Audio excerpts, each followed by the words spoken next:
16 April 2026 সরকারি পুকুর শিব মন্দিরের নীল পুজো উৎসব উপলক্ষে শেষের দিনেও এলেন অর্জুন সিং, বিজেপি মনোনীত প্রার্থী। তাকে বরণ করে নেওয়া হচ্ছে মন্দির কমিটির পক্ষ থেকে। আরও একবার জানাই, 4 দিনের মহতি কর্মযজ্ঞের সমাপ্তি দিবসে ছিল হরিনাম সংকীর্তন ও প্রসাদ বিতরণ। সেই অনুষ্ঠানেও এলেন অর্জুন সিং মহাশয়। চ্যানেল আনন্দের পর্দায় দেখুন সেই ভিডিও চিত্র। সমগ্র অনুষ্ঠানের সঞ্চালনায় 4 দিনের ছিলেন আনন্দচন্দ্র মণ্ডল, এবং সেই সঙ্গে জানিয়ে রাখি এবং মিডিয়া পার্টনার ছিল চ্যানেল আনন্দ।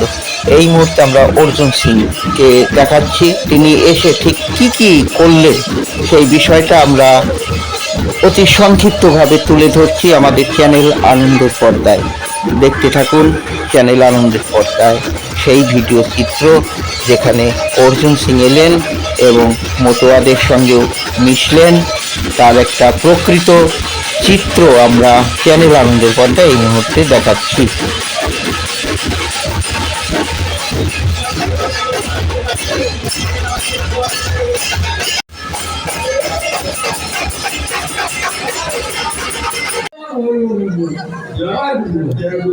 ঠাকুরকে নমস্কার করে আপনাদের সবাই কাছে বলবো, ঠাকুরের আশীর্বাদ নিয়ে সমস্ত মতুয়া সমাজ এগিয়ে যাক, সমাজের মধ্যে নিজের জায়গা তৈরি করুক, ছেলেমেয়েরা লেখাপড়া করে বড় লোক হোক, এটাই ঠাকুরের কাছে প্রার্থনা করবো।